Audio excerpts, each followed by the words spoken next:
गुरुर्ब्रह्मा गुरुर्विष्णु गुरुर्देवो महेश्वरा गुरु साक्षात् परब्रह्म तस्मै श्री गुरुवे नमः। तस्मै श्री गुरुवे नमः। तस्मै श्री गुरुवे नमः। बोलो समर्थ सदगुरुदेव संत श्री रामलाल जी सियाग की जय। बोलो शिव अवतारी महायोगी बाबा श्री गंगाईनाथ की जय। बोलो दशम अवतार कल की अवतार की जय। बोलो सनातन धर्म की जय। बोलो पलाना धाम की जय। बोलो जामसर धाम की जय। बोलो काजलवास धाम की जय। जय श्री गुरुदेव, जय श्री दादा।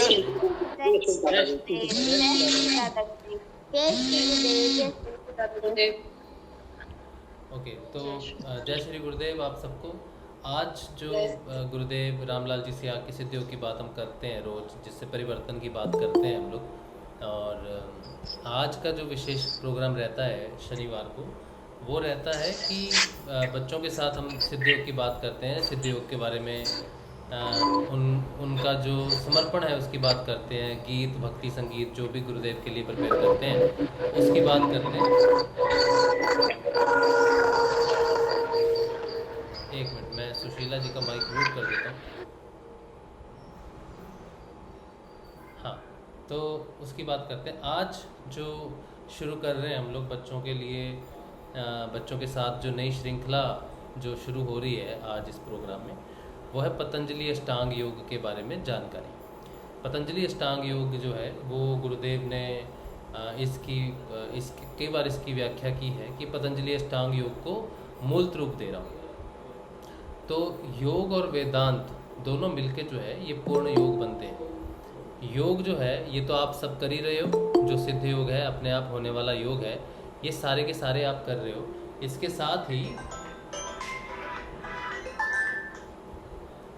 इसके साथ ही जो बदलाव आते हैं उनका जो आईना है या उनका जो मापदंड है या जिस तरह से वो परिवर्तन हमारे शरीर में आते हैं, जो परिवर्तन हमारे शरीर में आते हैं, उनको समझने के लिए जो वेद है उसका नाम है पतंजलि अष्टांग योग, जो महर्षि पतंजलि ने लिखा है। तो अब उस अष्टांग योग को, उस परिवर्तन को समझने के लिए बच्चों को आसानी हो, इसीलिए पतंजलि अष्टांग योग के बारे में थोड़ी थोड़ी जानकारी हम उनको देंगे और उनसे शेयर करेंगे। सबसे पहले जो बेसिक है वो मैं थोड़ा सा शेयर कर देता हूँ बच्चों के साथ कि पतंजलि जो ऋषि हुए हैं, जिन्हें पतंजलि, अगर आप सब बच्चे जानते हो कि पतंजलि ऋषि का एक योग है जिसे अष्टांग योग कहते हैं, वो पतंजलि ऋषि आज से 2200 से 2500 साल पहले हुए हैं, यानी कि 200 BC बिफोर क्राइस्ट वो माने जाते हैं कि उनका जन्म हुआ, उस समय के काल में उनका जन्म हुआ है। और उन्होंने मुख्यतः कई प्रकार के ग्रंथ लिखे हैं, जिनमें से एक है पतंजलि अष्टांग योग, योग सूत्र पे उन्होंने कुछ लिखा है। उनकी और भी काफ़ी विशेषताएं हैं और उन्होंने जो व्याकरण है उसको शुद्ध भाव किया, व्याकरण का शुद्ध भाव किया, ताकि जब हम वेदों को पढ़ते हैं तो उनका जो अर्थ हो वो सही निकले। व्याकरण का किसी भी सेंटेंस के लिए या जब हम कोई वाक्य यूज़ करते हैं तो वाक्य की सही से उसका मतलब निकल सके, उसका अर्थ सही निकल सके, उसके लिए व्याकरण बहुत महत्वपूर्ण होती है। तो उन्होंने व्याकरण के ऊपर भी एक ग्रंथ लिखा है जिसको वो भाषा टीका कुछ ऐसा कहते हैं, उसके ऊपर उन्होंने लिखा है, जो बहुत महत्वपूर्ण है ग्रंथों का अध्ययन करने के लिए। पतंजलि अष्टांग योग का वो जो ग्रंथ है, अगर वो पढ़ लिया जाए तो ग्रंथों का अध्ययन ज़्यादा बेहतर तरीके से किया जा सकता है, उनके अर्थ बेहतर तरीके से जाने जा सकते हैं। पतंजलि अष्टांग योग जो है, ये पतंजलि ऋषि के बारे में थोड़ा सा हम जान लेते हैं कि पतंजलि हैं कौन। एक बार भगवान शिव जो है वो अपना नृत्य कर रहे थे और नृत्य कर रहे थे तो बहुत अच्छा लग रहा था, और भगवान विष्णु जो है वो शेष नाग के ऊपर में सोते हैं। शेष नाग के कई फण हैं, अनंत भी कहते हैं उन्हें, अनंत नाग भी कहते हैं, आपने सुना होगा अनंत नाग का नाम। तो अनंत जो है वो श्री विष्णु जी का शेषनाग है, जिस पे वो सोते हैं, आराम करते हैं, उनकी शैया है वो। तो वो उस पर सो रहे थे और भगवान शिव नाच रहे थे। तो जब भगवान नाच रहे थे तो विष्णु भगवान को उनका नाच बड़ा अच्छा लग रहा था। तो जो वाइब्रेशन थी, एक सेकंड अशोक जी, मैं आपका फ़ोन म्यूट कर देता हूँ, एक सेकंड आप अपना अपना फ़ोन म्यूट रखें प्लीज़। अच्छा, तो जो शिव नाच रहे थे तो विष्णु जी के शरीर में कंपन पैदा होने लगी। उनके जो वाइब्रेशन थी, डांस की जो वाइब्रेशन थी, उससे विष्णु जी के शरीर में कंपन होने लगी। उस कंपन के कारण उनका शरीर जो है वो भारी होता गया। तो जैसे जैसे शिव नाचते गए और विष्णु जी को आनंद आता गया,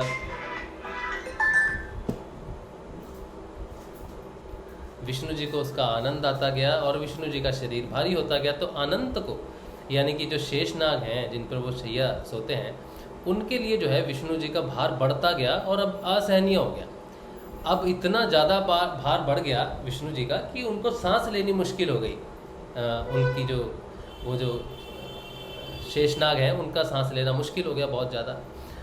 अब जब तक शिव नाच रहे हैं तो विष्णु को आनंद आ रहा है और उनकी वाइब्रेशन से उनका भार बढ़ता जा रहा है, बढ़ता जा रहा है, बढ़ता जा रहा है। तो फाइनली जब भगवान शिव का जो नृत्य है वो बंद हुआ, उसके बाद विष्णु जी का वापस जो भार है वो कम होना शुरू हो गया और शेषनाग को थोड़ी सांस आई, आराम आया। तो उन्होंने पूछा कि हे भगवान, ये क्या लीला है?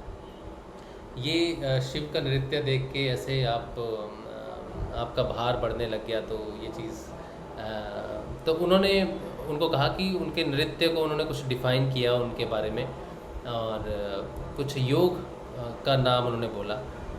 उसके बाद अनंत ने कहा कि शेषनाग ने कहा कि मेरी भी इच्छा है कि मैं शिव का ये नाच जो है इसका आनंद ले सकूं, ऐसा कुछ उन्होंने कहा, मुझे एग्जैक्टली याद नहीं है अभी। तो विष्णु भगवान ने उन्हें कहा कि ठीक है, तुम जो है जन्म लोगे और जन्म लेने के बाद तुम एक ऐसा ग्रंथ लिखोगे जिस ग्रंथ से बाकी के ग्रंथ समझने में आसानी होगी। ठीक है, तो वो बड़े खुश हुए, पतंजलि बड़े खुश हुए और कि उनको जन्म मिलेगा या फिर वो बाकी जो ग्रंथ है उनको समझने में उनकी भूमिका रहेगी। तो इस तरह से जो अनंत नाग हैं, जब आप देखते हो ना पतंजलि ऋषि की अगर आप फोटो देखोगे तो आप देखोगे कि नीचे का हिस्सा सर्प का है, ऊपर का हिस्सा जो है वो पुरुष का है, मेल का है, इंसान का हिस्सा है। तो उनका जो जन्म माना जाता है वो अनंत का जन्म माना जाता है। अनंत का मतलब इन्फिनाइट भी होता है, मतलब कभी ना ख़त्म होने वाला भी होता है, और वो भगवान विष्णु के शेषनाग हैं। अब जब उनके जन्म लेने की बारी आई तो जब उन्होंने जन्म लिया तो एक बहुत ही योगिनी, बहुत बड़ी योगिनी थी जिन्होंने बड़ी तपस्या की थी और उनका बड़ा मन था कि वो उनके घर में उनका एक बालक हो, अपना एक बेटा हो, लेकिन उनका कोई पुत्र नहीं था। तो काफ़ी समय बीत गया, फिर उन्होंने सोचा अब तो इस जन्म में मेरा बेटा नहीं हो सकता है। तो सूर्यदेव से उन्होंने प्रार्थना करने की ठानी। सूर्यदेव को जब उन्होंने जल देने के लिए वो समंदर से वो जल उठाया अपने हाथों में, तो देखते हैं कि उनके हाथों में एक छोटा सा सर्प है। तो वो छोटा सा सर्प को जब देखते हैं तो हैरान हो जाते हैं और वो सर्प बहुत जल्दी एक मानव के रूप में परिवर्तित हो जाते हैं। तो वो कहते हैं कि मैं तुम्हारा बेटा बनने, तुम मुझे अपना पुत्र स्वीकार करो, तुम मेरा पालन पोषण पुत्र के रूप में करो, ऐसी वो बात करते हैं। तो सबसे पहले जो माँ होती है वो उनको कहती है कि तुम्हारा जो नाम है, तुम्हारा नाम आज से पतंजलि होगा। तो पतंजलि का जब नाम पड़ा वो इसलिए पड़ा कि एक तो जब वो जल देने वाले थे तो उनके हाथ जो थे वो अंजलि की तरह थे, जैसे हम अंजलि देते हैं वो अंजलि की तरह हाथ थे। और पत का मतलब होता है कि किसी चीज़ का गिरना, जैसे हम कहते हैं ना शक्तिपात, शक्तिपात यानी कि शक्ति का गिरना। एक्चुअल में शक्ति का गिरना नहीं होता, शक्ति का प्रादुर्भाव होना होता है। तो पत का मतलब होता है गिरना। तो वो उनकी अंजलि में गिरे थे, यानी कि उनकी हाथों में गिरे थे, इसलिए उनका नाम पत अंजलि, तो पतंजलि उनका नाम पड़ा। तो पतंजलि ऋषि जो है इस तरह से किसी गर्भ से पैदा नहीं हुए थे, बल्कि उन्होंने सीधे ऐसे प्रकट हुए थे माँ के हाथों में, अंजलि में, इसीलिए उनका नाम पतंजलि पड़ा। तो ये कुछ ऐसी विशेष बातें हैं जो पतंजलि ऋषि के बारे में ये बताती हैं कि वो कोई साधारण नहीं थे, साधारण देवी देवता नहीं थे, स्वयं शेषनाग के अवतार, अनंत के अवतार हैं, और उनका जो अवतरण हुआ है वो विशेष कार्य के लिए हुआ था, और वो कार्य इतना ज़्यादा महत्वपूर्ण है कि उनके कार्य के बिना किसी भी वेद का सही अर्थ निकालना बड़ा मुश्किल होता। तो उन्होंने भाष्य पर एक ग्रंथ लिखा, उसके बाद उन्होंने और भी एक ग्रंथ लिखा, क्योंकि वो रसायन के भी जानकार थे, रसायन क्षेत्र में भी उन्होंने काम किया है बहुत। ऐसे और भी क्षेत्र थे जिनमें पतंजलि ने काम किया, पतंजलि ऋषि ने। इसके साथ ही उन्होंने योग को सूत्रबद्ध किया। ये सबसे बड़ा काम जो हमारे लिए हुआ उनका, योग को सूत्रबद्ध करना। तो उन्होंने योग को सूत्रबद्ध करने के लिए, अब उनसे बड़ी क्वालिफिकेशन तो किसी की भी नहीं थी, क्योंकि वो बहुत बड़ी चीज़ों को बहुत छोटे में संक्षेप में कर सकते थे, और उसका अर्थ समझाने में उनकी जो व्याकरण थी वो बड़ी अच्छी थी, क्योंकि वो खुद व्याकरण के महर्षि रहे, व्याकरण के लिए उन्होंने लिखा इतना सब। तो उन्होंने पतंजलि अष्टांग योग के नाम से योग शास्त्र में एक 195 सूत्र लिखे, यानी कि 195 लाइन उन्होंने लिखी, और उनको उन्होंने 4 भागों में विभाजित किया, यानी कि 4 चैप्टर्स उन्होंने बनाए। 195 सूत्र को डिवाइड किया 4 चैप्टर्स के अंदर में।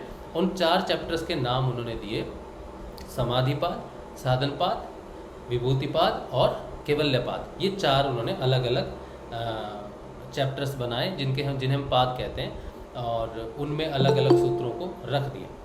अब सबसे पहले जो हमें जानना चाहिए कि पतंजलि के बारे में हमने जाना, उन्होंने योग सूत्र कैसे लिखा, क्यों उनकी महारत थी लिखने में, ये हमने जाना कि व्याकरण के वो जाने माने उन्होंने शास्त्र लिखा, और फिर उन्होंने 195 सूत्र लिखे, फिर उनको सूत्रबद्ध को एक एक चैप्टर में डाला अकॉर्डिंगली। सबसे पहले पतंजलि ने जो लिखा, चैप्टर लिखा, जिसे कहते हैं समाधिपाद। समाधिपाद में सबसे पहले वो साधक को बताते हैं कि आपको इससे क्या लाभ होता है। मतलब जब आप योग करते हो तो योग से आपको होने वाला लाभ क्या है, जो है समाधि लाभ होता है, और वो समाधि में क्या होता है, समाधि कैसी होती है, इस तरह से उन्होंने समाधि का वर्णन किया। फिर उन्होंने उस समाधि तक पहुंचने के लिए रास्ता क्या है, फिर उन्होंने रास्ते में साधन लिखा कि ये साधन करने से आप समाधि पाद तक जा सकते हो।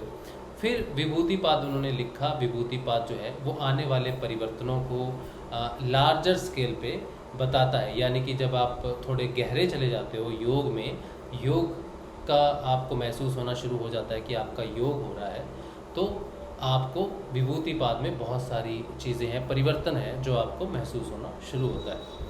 उसके बाद कैवल्य पद है, और कैवल्य पद में उन्होंने बताया है कि जब वो पूर्ण रूप से योग संभव हो जाता है या योग होना शुरू हो जाता है, तो आप कैवल्य पद में क्या महसूस करते हो। तो उन्होंने इस तरह से 4 पाद उसमें डिवाइड किए हैं, अपने 195 सूत्रों में डिवाइड करके हमें दिए।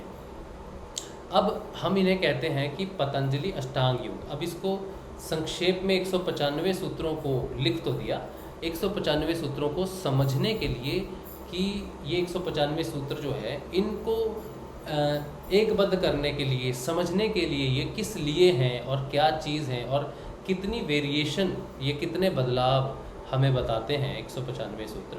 तो उन्होंने उन्हें फर्दर एक नाम दिया अष्टांग योग। तो एक पतंजलि योग सूत्र से हम पढ़ते हैं कि पतंजलि योग सूत्र है, 195 योग सूत्र हैं। जब हम कहते हैं पतंजलि अष्टांग योग, तो हम उन 195 सूत्रों को अष्टांग योग में बांध देते हैं, तो पूरा समझ में आ जाता है कि शुरू से लेकर अंत तक ये ग्रंथ हमें क्या परिवर्तन देता है। तो अगर कोई सिर्फ पतंजलि अष्टांग योग को समझ ले, अष्टांग का ही अर्थ समझ ले, तो पतंजलि का जो 195 सूत्र है उनमें क्या क्या परिवर्तन बताए गए होंगे, मूल रूप से वो समझ जाता है। तो जो भी सिद्ध विद्यार्थी है, सिद्ध योग करता है, वो सिद्ध योग करने के साथ साथ उसे अपने परिवर्तनों का खंडन करना आना चाहिए। खंडन का अर्थ यह है कि खंड करना आना चाहिए कि मेरा परिवर्तन जो है ये इस दिशा में जा रहा है या इस जगह पे मेरा परिवर्तन आ रहा है। ठीक है, जब हम किसी को बताते हैं, बाहर हमसे कोई पूछता है कि आप योग करते हो, आप में क्या परिवर्तन है, तो हमें उसके लिए व्याकरण, उसके लिए शब्दों की शब्दावली ये बहुत ज़रूरी होती है हमें किसी को बताने के लिए कि हम में ये परिवर्तन आ रहा है और ये परिवर्तन इस आधार पे आ रहा है, ये परिवर्तन इस क्षेत्र में आ रहा है, ये परिवर्तन मेरे मन में आ रहा है, ये परिवर्तन मेरे प्राणों में आ रहा है, ये परिवर्तन मेरी बुद्धि में आ रहा है, चित्त में आ रहा है, आत्म में आ रहा है। आत्म में तो परिवर्तन नहीं है, आत्म में दृष्टा भाव है, या ये परिवर्तन जो है मेरे शरीर में आ रहा है। किस जगह पे कौन सा परिवर्तन आ रहा है, इसको डिफाइन करता है अष्टांग योग, यानी कि 8 अलग अलग स्तर पे पतंजलि अष्टांग योग इस पूरे बदलाव का वर्णन करते हैं। अब जो भी सिद्ध योग करता है, जो भी सिद्ध योग विद्यार्थी है, उसको ये जानना ज़रूरी है कि वो 8 अंग कौन कौन से। ठीक है, तो वो 8 अंग जो है वो है यम, नियम, आसन, प्राणायाम, प्रत्याहार, धारणा, ध्यान और समाधि। ठीक है, ये 8 अंग हैं, ये परिवर्तन के अंग हैं, यम से शुरू होते हैं और समाधि पर जो है वो पूर्ण हो जाते हैं। तो पूर्ण योग कहाँ पर है? समाधि पूर्ण योग है। और अब जो है योग का जो अर्थ है, मैं एक को बुला लेता हूँ, यहाँ पर बिठा लेता हूँ ताकि मुझे आसानी हो जाए उसके साथ। अब है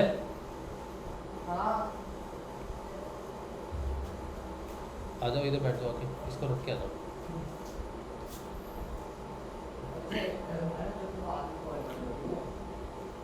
एक मिनट में एक को तो बुला लेता हूँ, बाकी जो भी बच्चे हैं वो सुनते रहे मेरी बात को, ठीक है? फिर हम बात भी करेंगे।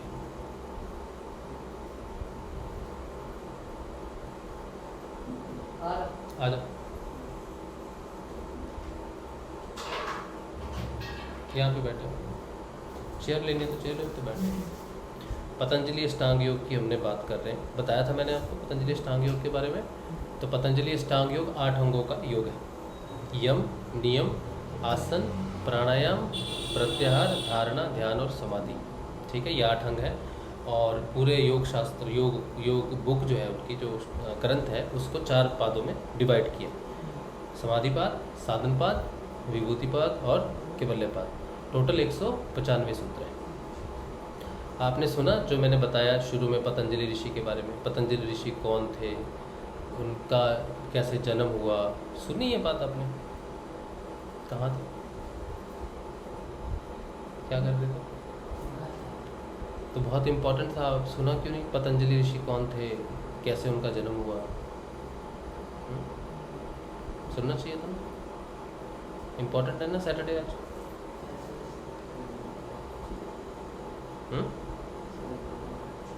तो ध्यान देना पड़ेगा ना। अच्छा, एक तो है मेरे पास जो ध्यान नहीं है जिसका। अच्छा, बाकी अभी क्या है कि ये मैंने आपको बेसिक बताया है कि पतंजलि ऋषि कौन थे, उनका कैसे जन्म हुआ, उन्होंने कौन से ग्रंथ लिखे, क्या उनकी विशेषता थी, और पतंजलि अष्टांग योग क्या है, पतंजलि अष्टांग योग ग्रंथ क्या है, वो हमें योग में कैसे सहायता करता है हमारे परिवर्तन को समझने के लिए, कि हम कौन से अंग में, यानी कौन से भाग, कौन से हिस्से में हमारे परिवर्तन हो रहे। अब जो है सूत्रों की बात करेंगे हम लोग, कि सूत्र जो पहले 3 या 5 सूत्र जितने भी हम कर सकेंगे, 2, 3, 5 जितने भी सूत्र होंगे वो हम करने की कोशिश करेंगे। तो जो भी बच्चे हैं जिन्होंने पतंजलि अष्टांग योग के बारे में थोड़ा सा पढ़ा है, अगर नहीं भी पढ़ा है तो कोई बात नहीं, लेकिन अगर किसी ने पढ़ा है तो वो बात करे मेरे साथ, मुझे बताएं कि पहला सूत्र जो है, या फिर कुछ और पतंजलि के बारे में कुछ बताना चाहता है कोई बच्चा जिसने कोई जानकारी हासिल की हो, वो बात करे। नहीं तो पहले सूत्र की बात करेंगे। कोई बच्चा है जो बात करना चाहता है पतंजलि ऋषि पे, या फिर कुछ और कहना चाहता है?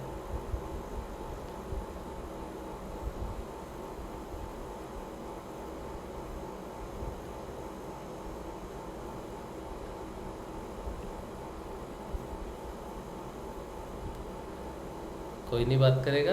क्यों डरना नहीं है, बिल्कुल आपको तो बात करनी है। आपके लिए तो सेशन है ना, पूरा सेशन ही आपके लिए है।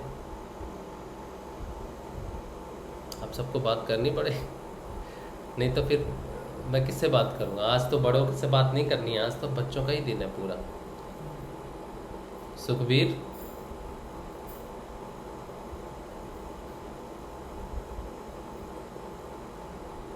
देवांग,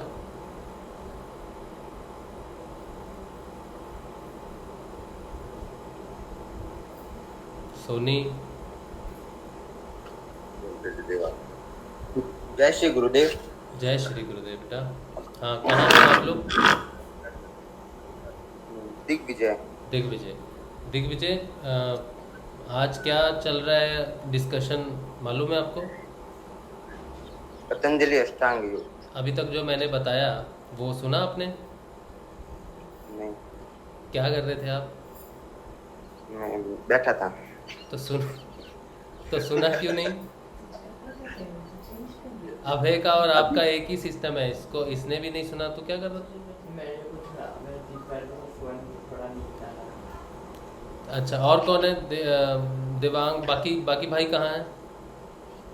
वो घर पे ही है। वो सुन रहे हैं, उनको मालूम था ना आज हम पतंजलि ऋषि के बारे में थोड़ा जानेंगे। हाँ। मुझे सूत्र याद है। सूत्र याद है? चलो, हाँ।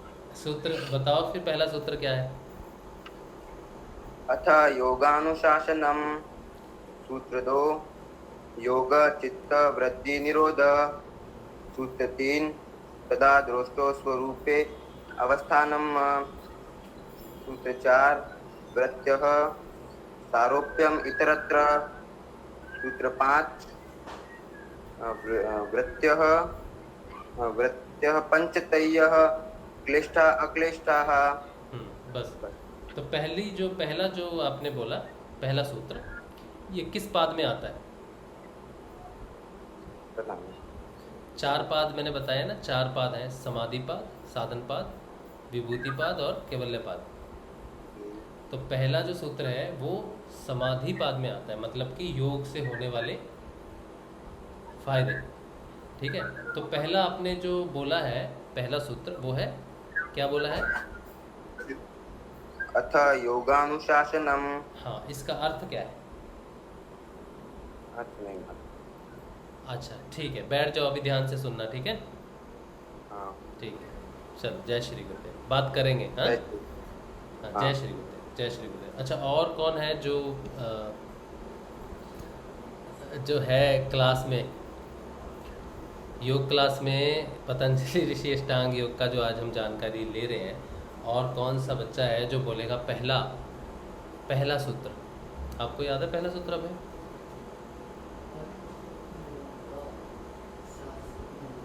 अथ योग शासनम। हाँ,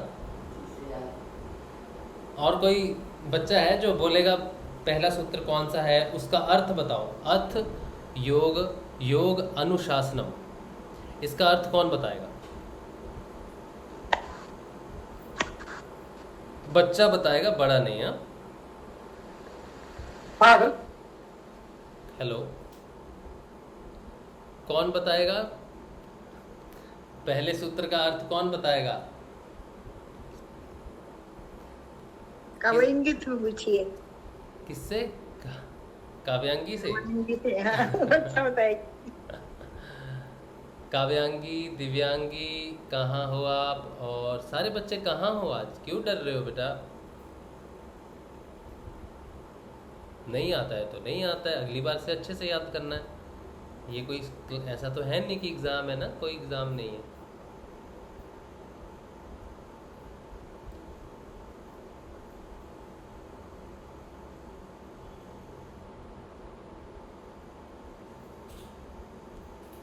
अनीता, सुनीता, सोनी, कहाँ हो? सुनील,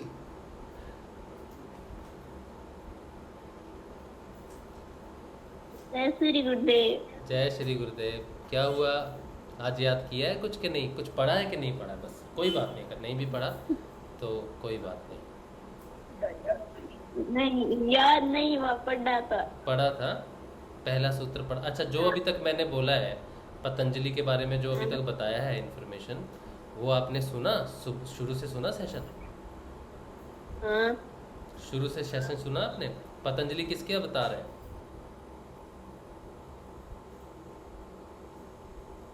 शिव। किसके? शिव अवतार। अभी तो मैंने बताया ना, शुरू में इतनी बकबक की मैंने। पतंजलि किसके अवतार हैं, कैसे उनका अवतार हुआ, कौन से उन्होंने मुख्य ग्रंथ लिखे, बताया ना। उनका नाम पतंजलि कैसे पड़ा? अवतार। हम्म, सर्प अवतार। सर्प अवतार, शेषनाग के अवतार है ना। तो उनका नाम पतंजलि कैसे पड़ा? अच्छा, पतंजलि जो अष्टांग योग है, इसे अष्टांग क्यों कहते हैं, इसका अर्थ क्या है? 8 अंग है। 8 अंग है, कौन कौन से? यम, नियम, आसन, प्राणायाम, प्रत्याहार, धारणा, ध्यान, समाधि। हाँ, 8 अंग है। अच्छा, और कितने पाद हैं पतंजलि अष्टांग योग में, योग सूत्र में? 4। 4 पाद है, कौन कौन से? समाधिपाद, विभूतिपाद, कैवल्यपाद। और एक साधन पाद। एक पता नहीं। पहला पाद है समाधिपाद, दूसरा है साधन पाद, तीसरा है विभूतिपाद और आखिरी है कैवल्यपाद। ठीक है। और पहला सूत्र याद नहीं है समाधिपाद का? अथ योग अनुशासनम। नहीं। इसका अर्थ कुछ मालूम है, आइडिया है कुछ?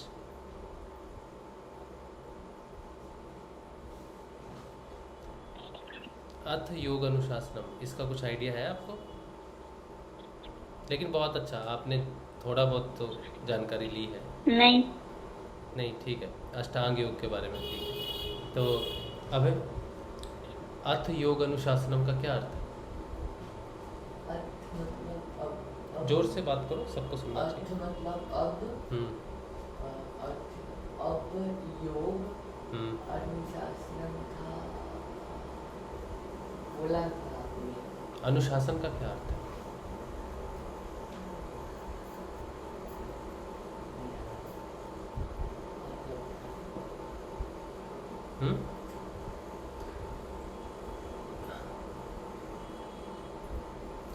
अच्छा, बच्चों को 1 मिनट और मैं देता हूँ।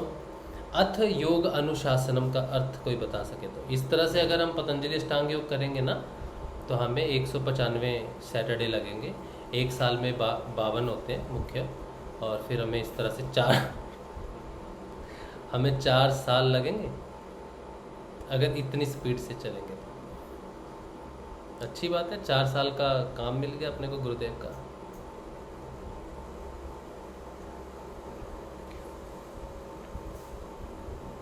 फिर मैं बड़ों पे भी आता हूँ। बच्चे थोड़े घबरा रहे हैं, जरूर, कोई बात नहीं, बिल्कुल कोई बात नहीं। काव्यांगी दिव्यांगी तो आज आए ही नहीं मेरे को लगता है।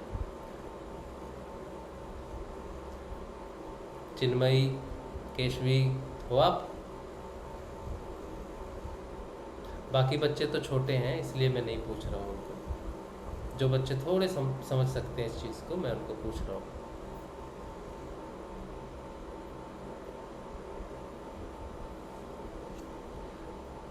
YouTube पे तो शांति है सारी।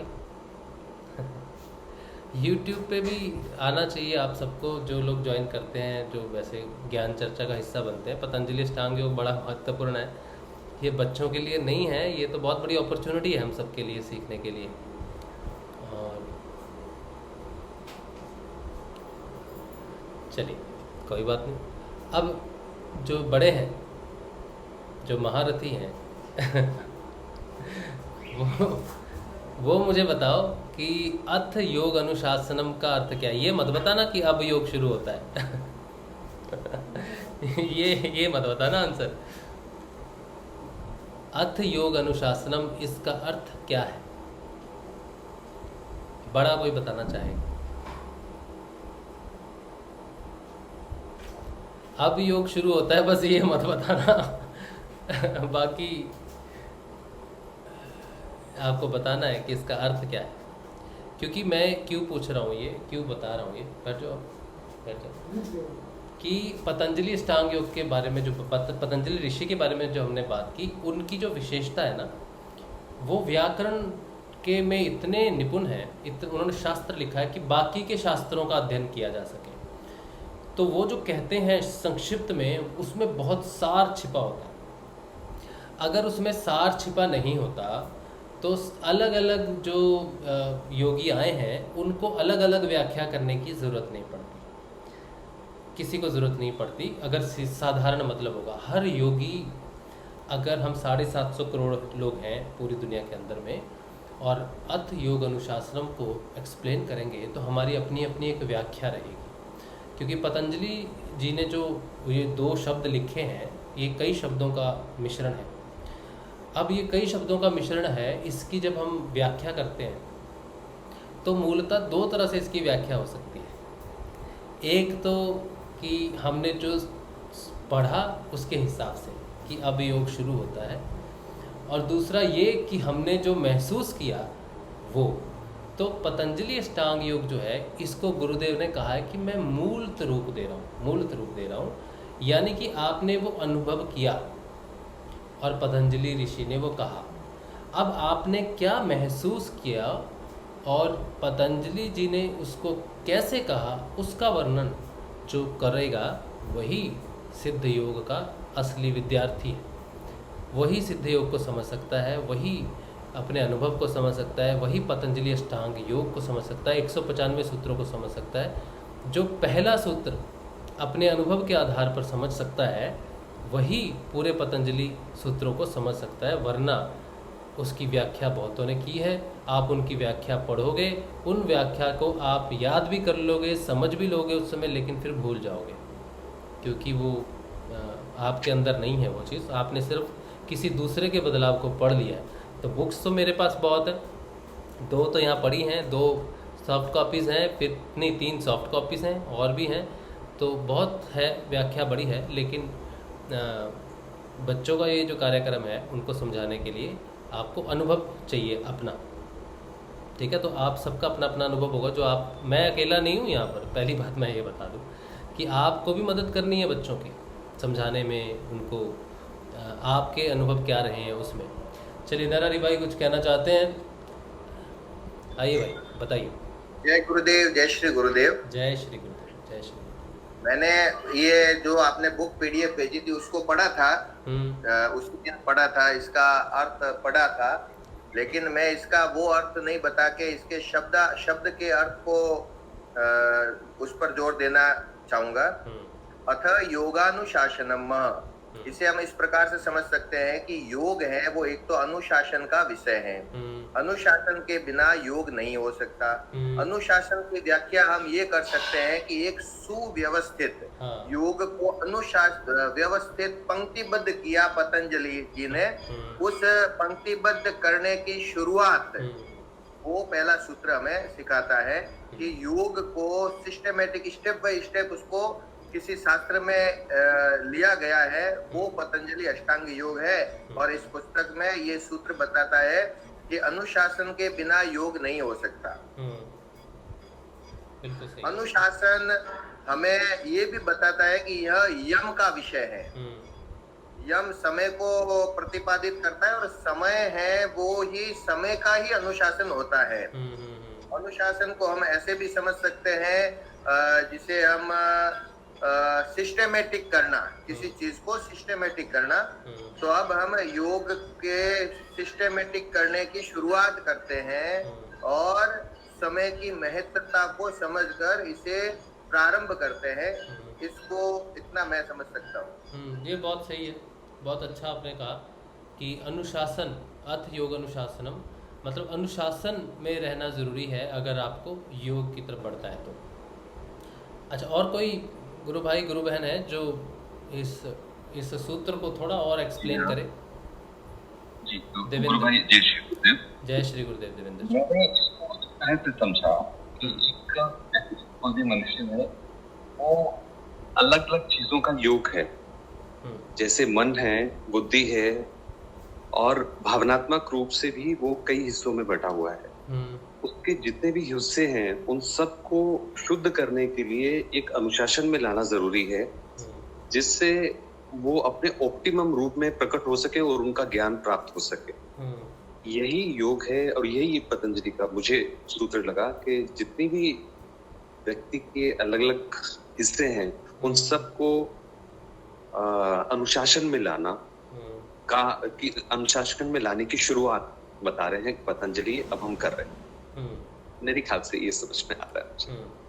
अच्छा, अलग अलग जो भटक रही हैं हमारी सारी चीज़ें, मन बुद्धि विचार, ये सारी, इनको एक अनुशासन में लाना और योग की तरफ अग्रसर होना, ये आपने बताया। नरहरि भाई ने भी कुछ ऐसा ही बताया, बढ़िया। और गुरु भाई गुरु बहन जो समझते हों इस सूत्र को, अथ योग अनुशासनम को,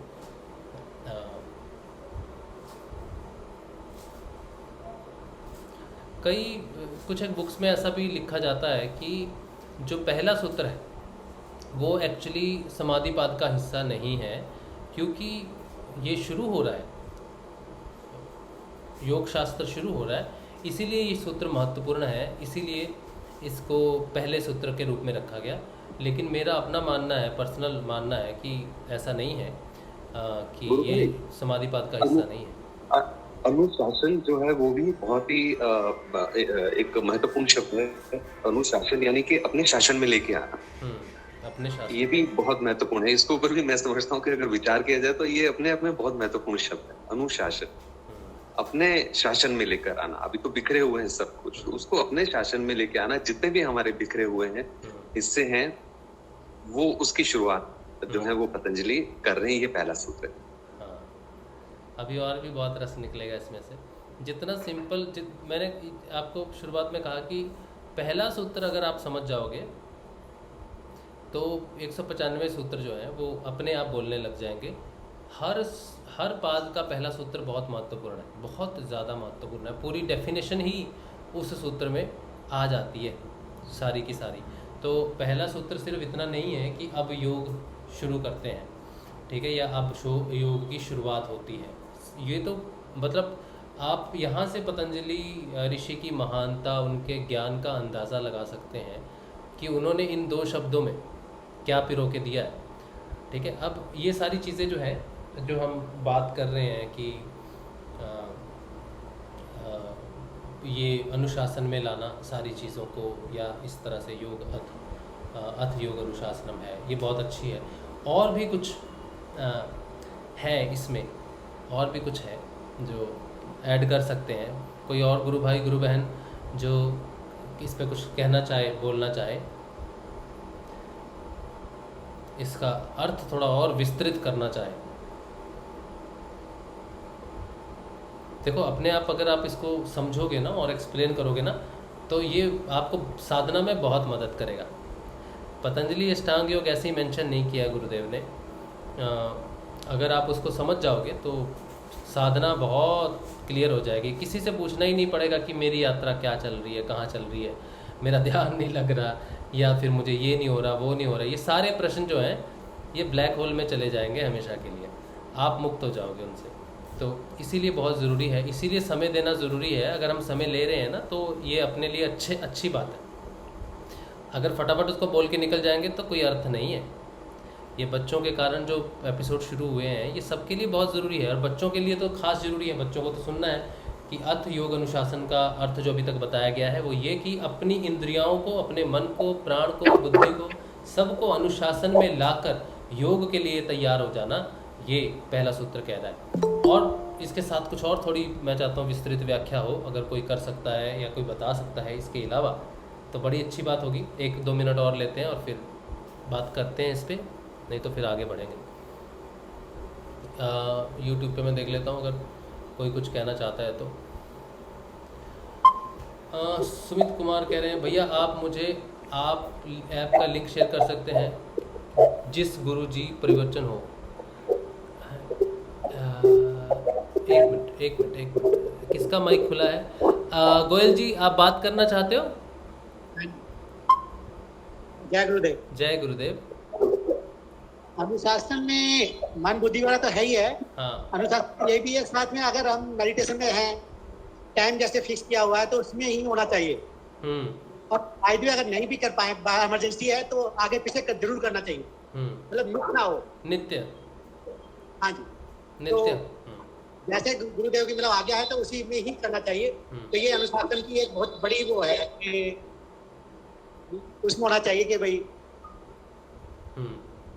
हेलो, हाँ, नित्य में होना चाहिए, रेगुलर प्रैक्टिस मेडिटेशन की जरूर होनी चाहिए। तो अनुशासन में मतलब ये पॉइंट ज्यादा बल्कि ज्यादा महत्व रखता है। नियमित साधना, जी जी, नियमित साधना, अनुशासन में आना, नियमित साधना में आना, बढ़िया। ओके, चलिए। अच्छा, ये गोयल जी ने कहा कि नियमित साधना ही पहला सूत्र एक्सप्लेन करता है। यूट्यूब पे सुमित कुमार जी कह रहे हैं भैया आप लिंक शेयर कर सकते हैं जिस पर गुरु जी के प्रवचन हो। www.the-comforter.org ये एक वेबसाइट का नाम है जो जोधपुर आश्रम से संचालित है, गुरुदेव ने चलाई थी ये वेबसाइट। इस पे आपको मैं लिख देता हूँ आपको,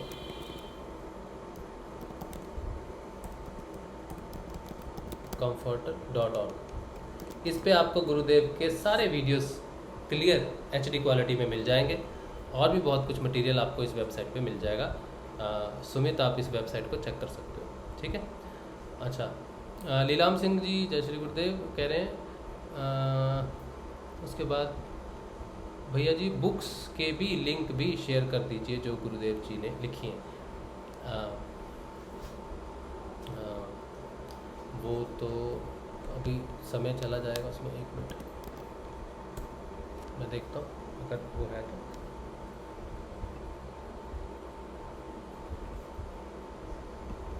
एक सेकेंड, श्री गुरुदेव, ये एक लिंक मैं आपके साथ शेयर कर रहा हूँ। इस लिंक पे आपको सारी बुक्स मिल जाएंगी, ठीक है। गुरुदेव की लिखी हुई और भी बहुत सारी बुक्स हैं, इस पे आपको मिल जाएंगी। अच्छा, लीलाम सिंह जी कह रहे हैं 3 साल से जुड़े हैं, बदलाव नहीं आ रहा है। आज तो हम उसकी बात नहीं करेंगे, आज हम पतंजलि अष्टांग की बात कर रहे हैं, तो आप इससे जुड़े रहिए, ठीक है। अच्छा, चलिए मैं आगे बात करता हूँ। मेरे ख्याल से और मेरे पास कोई नहीं है जो बात करना चाहता है इस विषय पे। तो पहला जो सूत्र है अथ योग अनुशासनम, जिसका अर्थ बताया है अभी तक कि अथ का अर्थ होता है अब, और योग अनुशासनम मतलब कि योग के लिए, योग करने के लिए अनुशासनबद्ध हो जाना ज़रूरी है। अब नियमित साधना करनी ज़रूरी है। अब जो है अथ योग अनुशासनम, ये जो शब्द उन्होंने बताए हैं, तो अब जो है, अब का अर्थ सबसे पहले समझना ज़रूरी है कि अथ जो है, अब का अर्थ ये है कि अब आपकी सारी बाहर की आराधनाएं और अंदर की साधनाओं में अंतर आपको समझना ज़रूरी है। अब बहुत ही ऐसा महत्वपूर्ण शब्द है अब। जैसे आपने एक प्रोसेस कर रहे हैं और उसमें जब कोई बदलाव आने वाला होता है, जीवन में कोई बदलाव आने वाला होता है, तो कहते हैं कि अब यहाँ से राइट टर्न ले लो, अब यहाँ से राइट टर्न ले लो, आगे मत जाओ, बेकार काम है, या फिर उधर मत जाओ, रास्ता भटक जाओगे, या फिर इस रास्ते पे मत जाओ, अब यहाँ से मुड़ लो भैया, अब यहाँ से चलो। तो जो अथ का अर्थ उन्होंने कहना चाहा है, तो उन्होंने उस चीज़ को कहा है कि अब आपका समय है अपने अंदर के परिवर्तन को जानने का। तो पतंजलि ऋषि आपको बड़े ही सीक्रेट रूप से ये कहना चाहते हैं कि अगर तुम ये अष्टांग योग आपके पास पहुंच गया है, मेरा अष्टांग योग आपके पास पहुंच गया है, तो अब आपके जीवन में परिवर्तन आने की दिशा है। तो वो स्वागत करते हैं, पहले शब्द से ही पतंजलि आपका स्वागत करते हैं कि अब आपके जीवन में बहुत बड़ा परिवर्तन आने वाला है। अब का अर्थ है कि अब आपके जीवन की जो रिटर्न टिकट है, आपने अब तक जितने भी जन्म लिए हैं उस जन्म का जो सार है, उन सारे जन्मों का जो सार है, अब आपके पास आना शुरू होगा। अब आपके जीवन में परिवर्तन शुरू होना चाहिए। तो अब का अर्थ है कि टर्न, अब का अर्थ है बदलाव। अभी अभी जो गुरु भाई ने एक मैसेज दिया है, लीलाम सिंह जी ने यूट्यूब पे कहा है कि 3 साल से मैं जुड़ा हूँ लेकिन मुझ में परिवर्तन नहीं है। और पतंजलि अष्टांग योग में पतंजलि ऋषि ने पहला शब्द ही लिखा है अब, यानी कि अब परिवर्तन होगा।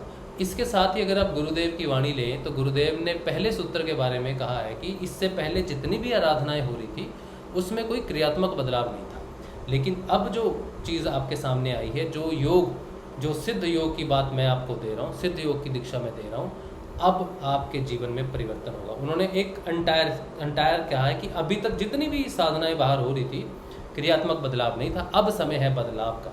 तो वो पतंजलि ऋषि ने जो बात कही कि अब बदलाव होगा, वही गुरुदेव ने कहा कि अब बदलाव होगा, अब जो साधना आपको दी जाएगी वो बदलाव होगी। तो वेदांत और योग दोनों एक साथ साथ चलते हैं। इसकी ये सबसे पहली और महत्वपूर्ण उदाहरण है कि योग और वेदांत दोनों एक दूसरे के बिना पंगु हैं, दोनों नहीं चल सकते। सिर्फ योग से भी काम नहीं चल सकता और सिर्फ वेदांत से भी काम नहीं चल सकता, क्योंकि योग हुआ तो उसका ज्ञान प्राप्त होना ज़रूरी है। उस ज्ञान के सहारे ही आप अपने आत्मदर्शन को कर सकते हो।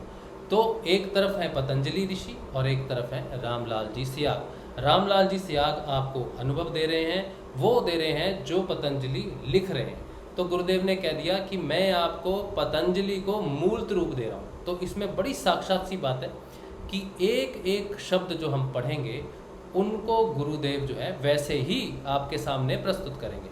जैसे जैसे हमारा पतंजलि अष्टांग योग चलेगा वैसे वैसे उन्हीं शब्दों के हिसाब से गुरुदेव की वाणी भी चली है। गुरुदेव ने भी आपको जो भी वाणी बोली है, जिस तरह से उनका जो सेशन चलता था या उनका जो स्पीच चलती थी, उसमें जो शब्दों को वो यूज़ करते थे शुरुआती तौर के हिसाब से, वैसे ही शब्द उन्होंने यूज़ किए हैं जैसे पतंजलि ऋषि ने किए हैं।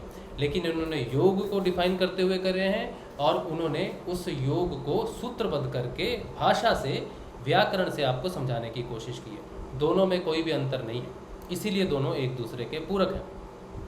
गुरुदेव ने कहा कि अब परिवर्तन आएगा और पतंजलि ने कहा कि अतः अब जो है योग से आप अपने जीवन को जो है अनुशासन में लाएंगे या बदलाव लाएंगे, जो भी बातें हम करना चाहते हैं। तो पहला शब्द है कि जितने भी जीवन जी लिए, जितनी भी आराधनाएं आपने कर ली, अब उनका अंत होता है और अब यहाँ से एक नए परिवर्तन की शुरुआत होती है। अब जो बदलाव की बात जो कही है वो दोनों ने कही है, गुरुदेव ने और पतंजलि ने कही है योग से। गुरुदेव ने कहा कि अब सिद्ध योग से बदलाव आएगा, तो उन्होंने भी कहा कि अथ योग, तो अब योग से अनुशासन होगा। अथ योग अनुशासनम, यानी कि अब योग ऐसा प्रस्तुत होगा, अब अथ योग अनुशासनम, अब ऐसा योग प्रस्तुत हो रहा है आपके सामने मेरे माध्यम से। पतंजलि ऋषि कह रहे हैं मेरे माध्यम से, और गुरुदेव कह रहे हैं कि मैं एक माध्यम हूँ, मेरे माध्यम से हो रहा है, करने वाला गंगाईनाथ जी हैं। तो दोनों ने कहा कि अब योग अनुशासनम, जो मेरे माध्यम से योग प्रस्तुत होगा आपके सामने, वो आपको अनुशासित करेगा। वो आप में जो बिखरी हुई चीज़ें हैं, जो डिस्ट्रैक्टेड चीज़ें हैं सारी की सारी, उनको अनुशासन में लाएगा। ऐसा योग अब प्रस्तुत होगा। तो अब बहुत ज़्यादा महत्वपूर्ण शब्द है जो पतंजलि जी ने और गुरुदेव ने यूज़ किया है कि अपनी अपनी डेफिनेशन के हिसाब से, कि 20 साल नहीं लगेंगे, अभी बदलाव आएगा, यानी कि अब वो आ चुकी है चीज़ आपके सामने प्रस्तुत है। तो पहला सूत्र अथ योग अनुशासनम का अर्थ है कि अब ये योग ऐसा प्रकट हुआ है। गुरुदेव इसके बारे में एक और बात ज़्यादा विस्तृत करके कहते हैं कि ऐसा विज्ञान आज तक प्रकट नहीं हुआ। पतंजलि अष्टांग योग में भी कहते हैं कि अब जो है आपके सामने जो योग आएगा वो आपको अनुशासित करेगा। ठीक है, तो दोनों ने योग की बात की और दोनों ने अनुशासित की बात की। दोनों ने कहा बदलाव आएंगे, उन्होंने अनुशासन कहा, इन्होंने बदलाव कहा आपके जीवन में। अब का बहुत महत्वपूर्ण इन्होंने कहा कि जो हो चुका उससे कुछ नहीं हुआ, ये परिवर्तन की दिशा है। तो आपको ये समझ जाना चाहिए कि 2200 साल पहले जो ऋषि पैदा हुए, उन्होंने 2200 साल बाद एक कृष्ण अवतार होगा, कृष्ण का अवतरण होगा। वो शेषनाग जो कृष्ण के साथ जुड़े हुए हैं, वो जो जिनकी शैया पे वो कृष्ण स्वयं वास करते हैं, उन्होंने अपने अवतरण से पहले जो घटना को उन्होंने, जिस घटना को उन्होंने अंजाम देना था, उसके लिए पहले अपने सबसे प्रिय मित्र को, शेषनाग को, अनंत नाग को 2200 साल पहले भेजा और कहा कि सारी चीज़ों को सूत्रबद्ध करके आओ। उन सूत्रों को मैं जाके एक्सप्लेन करूँगा, एक एक शब्द को मैं वास्तविक रूप पे आपके सामने साक्षात्कार रूप में लेके आऊँगा। तो ये सारी की सारी शुरुआत हुई आदि योगी के नृत्य से, बदला उनके नृत्य से, उस वाइब्रेशन से, और वहाँ से ये घटना चालू हुई और शेषनाग, अनंत नाग ने आके 2200 साल पहले ये योग की रचना की और उनके स्वामी श्री हरि श्री कृष्ण कल्कि अवतार रामलाल जी सियाग ने आके उसी योग को आके आपके सामने रखा और जो शब्द का यूज़ हुआ अथा, अब, ये एक भविष्यवाणी की तरह यूज़ हुआ। इस अब की जो भविष्यवाणियाँ हैं ये कई जानकारों ने की थी कि 2000 साल जब लगेंगे, इसकी वो पुरानी हम एक पढ़ते हैं ना कविता की 200 साल 2000 साल लगेंगे तब 1000 का साल का सतयुग आएगा। तो ये इस अब शब्द की जो व्याख्या की गई उसका टाइम भी डिसाइड किया गया। इन 2200 सालों में ऐसे बहुत सारे वैज्ञानिक आए, ऐसे बहुत सारे फ्यूचर दिखाने वाले, बोलने वाले या फ्यूचर वक्ता कह दो, वो सारे आए। उन्होंने इस अब को डिफाइन किया, सिर्फ अब को, कि ये जो पतंजलि ऋषि ने अब बोला है 2200 साल पहले, तो उन लोगों को डिफाइन किया कि वो आएगा कब, अनुशासन जो है वो कब आएगा। तो उस अब को डिफाइन भी किया सूक्ष्म रूप से कि 2200 साल जब गुजर जाएंगे, 2000 साल होगा, कलयुग का जो चल रहा होगा, उस समय एक प्रकट होगा। इसको आप बाइबल की भविष्यवाणियों के साथ भी कंसिडर कर सकते हो। तो एक शब्द जो है, अब जो शब्द है वो बहुत ज़्यादा महत्वपूर्ण है। उसकी व्याख्या वैसी ही है जैसी पतंजलि ऋषि की मूल रूप अनंत, हर शब्द को आप अनंत रूप से व्याख्या कर सकते हो। ये जो योग आपको अभी मिला है ये साधारण योग नहीं होके, अब योग अनुशासनम का अर्थ है, अगर योग शब्द को ही बीच में ले लिया जाए तो गुरुदेव इसको एक्सप्लेन करते हैं सेकंड शब्द को। वो कहते हैं कि ये योग जो है ये आत्मा का परमात्मा के साथ मिलन है। जो पहला शब्द है अथ, अब, और दूसरा शब्द है योग, आत्मा के साथ परमात्मा का मिलन, ये दोनों बहुत ज़्यादा विस्तृत हैं। और इससे पहले जो योग या बहुत सारे योगा हैं, पता नहीं, अभी तो एक नया हिप हॉप योगा भी कुछ आया है, बेबी योगा है, और बहुत सारे योग हैं, मतलब सारे योगा ने मतलब पूरा बर्बाद कर दिया है योग को।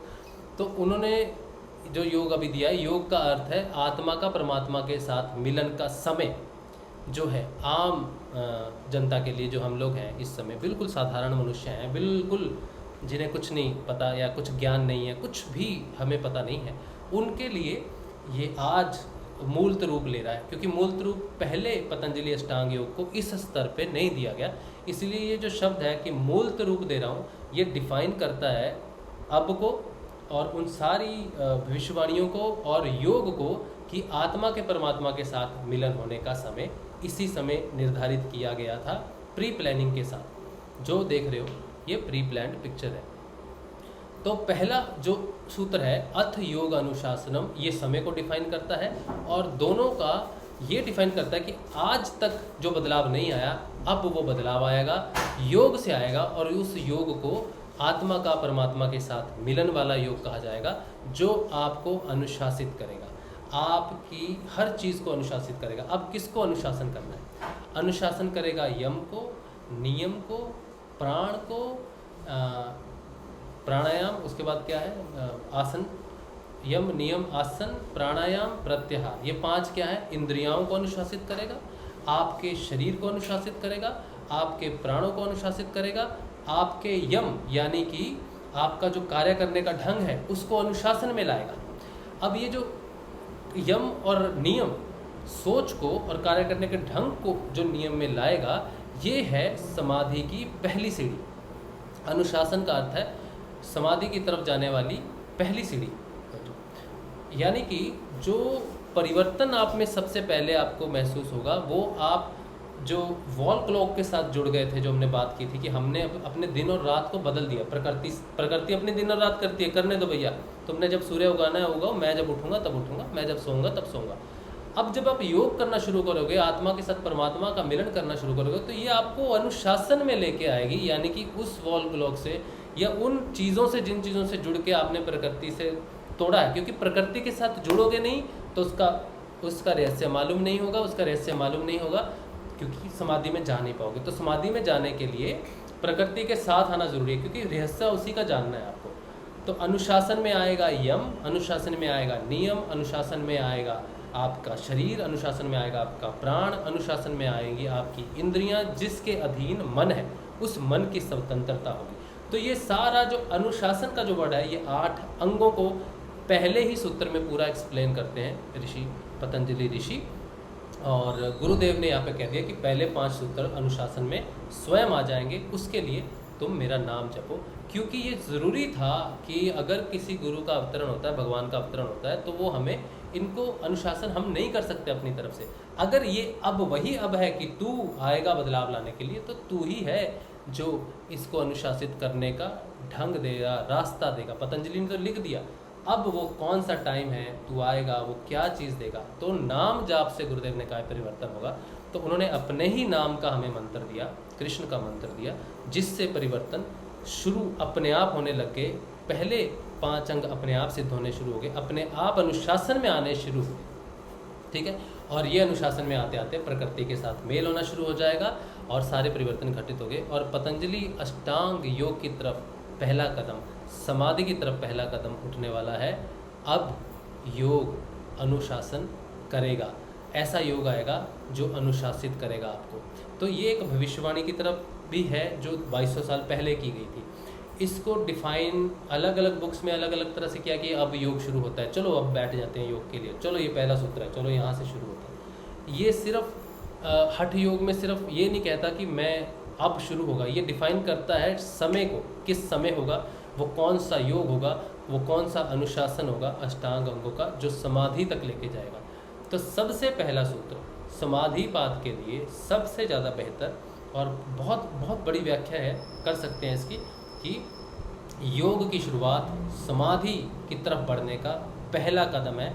और एक बात कि योग जो है इसमें अब अगर आप इसको समझो कि आंतरिक योग है, आत्मा का परमात्मा के साथ मिलन, तो अथ का अर्थ है कि अब अंतर्मुखी होकर सुषुम्ना से प्रवेश करना। तो यहाँ सुषुम्ना नाड़ी का बहुत बड़ी व्याख्या आ सकती है कि अथ का अर्थ है, अब का अर्थ है कि हम अपनी सुषुम्ना नाड़ी की तरफ बढ़ें। तो पहला अब जहाँ पे शुरू होता है, जहाँ पे खड़ा है, जहाँ पे मैंने कहा ना यहाँ से राइट टर्न लो या यहाँ से लेफ्ट टर्न लो या यहाँ से मुड़ो, अब का अर्थ है कि मैं बाहरमुखी होके बाहरमुखी छोड़ के मैं सुषुम्ना नाड़ी की तरफ प्रवेश करूं। और सुषुम्ना नाड़ी की प्रवेश करने वाला जो है वो लेके जाने वाला है जो गुरु है। तो पहला सूत्र अथ योग अनुशासनम का अर्थ है आंतरिक यात्रा की तरफ, आंतरिक यात्रा करते हुए अपने 8 अंगों में बदलाव लाते हुए, 8 अंगों के योग में बदलाव लाते हुए आत्मा का परमात्मा के साथ मिलन अब शुरू होता है। कब शुरू होगा? जब ऐसा योग प्रकट होगा जो मुझे सुषुम्ना में प्रवेश करवाएगा। तो ये पहला ही सूत्र बहुत विस्तृत जानकारी के साथ है कि आप जो बैठे हो, सिद्ध योग कर रहे हो, जो सुषुम्ना नाड़ी में प्रवेश करने के लिए बैठे हो, जिनके पास गुरु हैं, जिनके पास इंटरनल योगा है, स्वयं सब कुछ घटित होने वाला है, या जो भी साधक है जो सुषुम्ना के द्वार पे खड़ा है, बस अंदर की यात्रा करने के लिए खड़ा है, गुरु द्वारा दीक्षित हो चुका है, क्योंकि सुषुम्ना में प्रवेश करना गुरु के बिना संभव ही नहीं। तो अथ का अर्थ है ये भी है कि अगर मेरे पास गुरु नहीं है और मैं दीक्षित नहीं हूँ, तो इस अब का ये अर्थ नहीं है, ये मेरे लिए है ही नहीं, अब वो आया ही नहीं मेरे लिए। तो गुरु का होना भी बहुत ज़रूरी है, क्योंकि ये यात्रा योग की, अनुशासन की, सिर्फ और सिर्फ सुषुम्ना नाड़ी में प्रवेश करके ही योग हो सकता है। ठीक है, तो ये पहला सूत्र जो है ये बहुत डिफाइन करता है, गुरु को डिफाइन करता है, द्विज को डिफाइन करता है, सुषुम्ना नाड़ी को डिफाइन करता है अब के आधार पर, और समय को डिफाइन करता है, योग के आधार पर इंटरनल जर्नी को करता है, और अनुशासन के आधार पर 8 अंगों को डिफाइन करता है। तो पहला ही सूत्र जो है वो पूर्ण रूप से आध्यात्मिक जगत में प्रवेश करने के लिए कहते हैं। तो फाइनली अगर इसको आप फर्दर संक्षिप्त में अपने हिसाब से रखोगे तो अब आध्यात्मिक जगत में प्रवेश करते हैं, अब परमात्मा की तरफ बढ़ते हैं, अब उसकी तरफ समाधि से होने के लिए बढ़ते हैं। तो अर्थ योग अनुशासनम में ये जो है ये थोड़ी व्याख्या है, इस पे और भी बहुत कुछ। अब ये सारा अनुभव का विषय है, ये बुक्स का विषय नहीं है, बुक्स को पढ़ने का विषय नहीं है, बुक्स को पढ़ के पतंजलि अष्टांग योग को समझने का विषय नहीं है। ये अपने अनुभव का विषय है कि आपके अनुभव में जो पहला सूत्र है वो विस्तृत हुआ कि नहीं हुआ। पतंजलि ऋषि जो 10 पेजों में, 50 पेजों में या 100 पेजों में कहना चाहते थे, वो आपके जीवन में घटित हुआ है कि नहीं हुआ। ठीक है, तो ये पहला सूत्र है बच्चों, मुझे उम्मीद है कि आप थोड़ा बहुत तो समझे होंगे इससे कि अथ योग अनुशासनम का अर्थ बहुत गहरा है। ये आंतरिक यात्रा को प्रदर्शित करता है, योग को आत्मा के परमात्मा के साथ प्रदर्शित करता है और हमारे जीवन में आने वाले बदलाव को, यानी कि आने वाले अनुशासन को डिफाइन करता है कि अब बदलाव होगा, इस योग से बदलाव होगा। तो ये पहला सूत्र है। अच्छा, अब जो दूसरा सूत्र है, अच्छा ज़्यादा नहीं करेंगे, ठीक है, क्योंकि ये सेशन मैं चाहता हूँ कि छोटे रहे ताकि फॉलो करने में बच्चों को आसानी रहे। 1 घंटे का सेशन बहुत बड़ा हो जाता है। मुझे मालूम था कि ये सूत्र छोटे नहीं हैं, बड़े सूत्र हैं, तो आज एक ही सूत्र पे ही कंसंट्रेट करते हैं ताकि बच्चों को ईज़िली फॉलो करने में आसानी हो। आगे धीरे धीरे अगर कुछ ऐसे सूत्र होंगे जो एक के साथ दूसरे बंधे हुए हैं तो उनको जल्दी कवर कर लेंगे, लेकिन आज के लिए इतना ही, 1 घंटे का ही सेशन मैंने सोचा था बच्चों के लिए होगा। और अथ योग अनुशासनम पहला सूत्र और उसकी व्याख्या, अब योग शुरू होता है बड़ी आसानी से, लेकिन अंदर का अनुशासन, ठीक है। तो इस पे अभी ज़्यादा प्रश्न नहीं लेंगे, 10 मिनट और सेशन को कंटिन्यू करेंगे। सिर्फ थोड़ी अगर किसी की कोई प्रश्न है, कुछ है तो, अदरवाइज़ इस सेशन को क्लोज डाउन करेंगे क्योंकि बच्चों के लिए है, लंबा सेशन नहीं होगा। तो कोई और कुछ अगर कुछ ऐड करना चाहेगा अपने अनुभव के हिसाब से तो आप इसमें ऐड कीजिए, इसी चीज़ में आप ऐड कीजिए। तो बताइए मुझे कि कुछ ऐड करना चाहता है।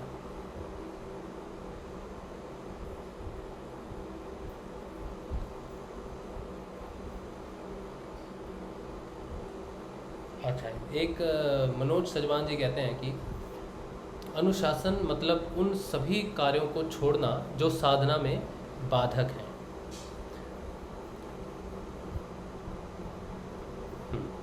हाँ, अनुशासन में लाना है तो कुछ चीज़ें छोड़नी पड़ती हैं, लेकिन इसमें सिद्ध योग में जो है हमें कुछ भी छोड़ना नहीं पड़ता, तो अनुशासन जो है वो प्रकट होगा ऐसे योग से। अब वैसा योग आएगा जिससे अनुशासन प्रकट होगा। उस योग की तरफ बढ़ते बढ़ते सब चीज़ें अनुशासित होनी शुरू हो जाएंगी। अच्छा, भालचंद्रा खैरनार भाई, बहुत दिन से मुझे ये लग रहा था कि आप इस सेशन में आए, क्योंकि मैं चाहता था कि दोनों बच्चे इस सेशन को फॉलो करें, लेकिन फ़ोन पे मैं नहीं आ पा रहा हूँ। बस फ़ोन मेरे पास नहीं, मैं फ़ोन से दूर, फ़ोन मुझसे दूर है, इसीलिए मैं बहुत दिन से किसी से भी बात नहीं कर पाया। लेकिन विशेष तौर पे बहुत दिन से मैं ये सोच रहा था कि मैं आपसे ये बात कहूँ। बहुत अच्छा हुआ कि आप सेशन में आए, और मैं आज सुबह इस बात को सोच रहा था कि हम तो कनेक्टेड हैं। देखिए, जितने भी गुरु भाई और गुरु बहन हैं, जो कल जो सेशन हुआ था ना कि शिष्य कौन है, जो शिष्यों का आपस में परस्पर विरोध ना रह जाए, ख़त्म हो जाए पूरी तरह से, एक दूसरे को समझें, उनकी यात्रा को, उनके जीवन के दिशाओं को, दशा को समझ के ही हर किसी की साधना अलग होती है। तो जब एक शिष्य अपने सारे विरोधों से दूर हो जाता है तो वो वाकई में गुरु का शिष्य बन जाता है, ठीक है। तो भालचंद्रा खैरनार भाई हैं और नरहरि भाई हैं, और जितने भी आप हो, सबके मैं नाम नहीं ले रहा हूँ, लेकिन जितने भी आप रेगुलर आते हो, और मैं आप सबसे बहुत कनेक्टेड फील करता हूँ, और मैं ध्यान में बात करता हूँ। कुछ मैसेजेस मैं ध्यान में करता हूँ। फ़ोन पे मुझे पता नहीं क्या हो गया मुझे कि फ़ोन पे मैं नहीं आ पा रहा हूँ, फ़ोन नहीं उठा पा रहा हूँ। बहुत रेयर केसेस में, बहुत इंपॉर्टेंट केसेस में फ़ोन को यूज़ करता हूँ मैं, मैसेजेस को मैं ज़रूर करता हूँ। तो खैरनार भाई को मैं बहुत दिन से मन में याद कर रहा था इसी प्रोग्राम के लिए। उनका बाकी तो किस दिन मैसेज आता नहीं, आज ही मैसेज आया, और इसी प्रोग्राम के लिए मैं उनको याद कर रहा था कि कम से कम ये सेशन देखें और बच्चों को ज़रूर इस सेशन में सम्मिलित करें। दोनों बच्चों, छोटे हैं, एक तो छोटा है अभी, समझेगा नहीं, लेकिन कोई बात नहीं, फिर भी उनके लिए है तो आएगा। इसी तरह से जिनके भी बच्चे हैं, छोटे बच्चे हैं, उनको ये सेशन ज़रूर बच्चों को दिखाना चाहिए, थोड़ी देर समझाना चाहिए बिठा के कि क्या हो रहा है। मुझे खुद अपने बेटे को बिठा के समझाना पड़ता है, तो आप भी इस चीज़ को ज़रूर रेगुलर रखें। सैटरडे वाले सेशन बच्चों के साथ रेगुलर रखें, आप भी रेगुलर रहें, क्योंकि ये बहुत इंपॉर्टेंट सेशंस हैं और आज का शुरुआती सेशन बहुत इंपॉर्टेंट रहा। तो मुझे उम्मीद है कि आप फॉलो करोगे इस सेशंस को, सैटरडे वालों को, बाकी दिन कोई बात नहीं, लेकिन सैटरडे को विशेष आप रहिए। क्षितिज पटेल जी कह रहे हैं कि सर मंत्र जाप के प्रति अपनत्व की भावना कितने समय में आ जाती है? आज तो वैसे प्रश्न सिर्फ पतंजलि अष्टांग योग पे है, सेशन बिल्कुल लंबा नहीं करेंगे, 8-10 पे ख़त्म करेंगे। तो मंत्र के प्रति अपनेपन की भावना जो है, ये तो गुरुदेव हैं स्वयं मंत्र, ठीक है। सारी सृष्टि की रचना ही शब्द से हुई है, इस ओम शब्द से विभिन्न मंत्र आए और ये बहुत ही उच्च कोटि का मंत्र है, गुरु मंत्र है। तो इसमें जब तक अपनता नहीं होगी, मतलब अपनापन नहीं होगा, तब तक तो ऐजपा जाप ही नहीं आएगा।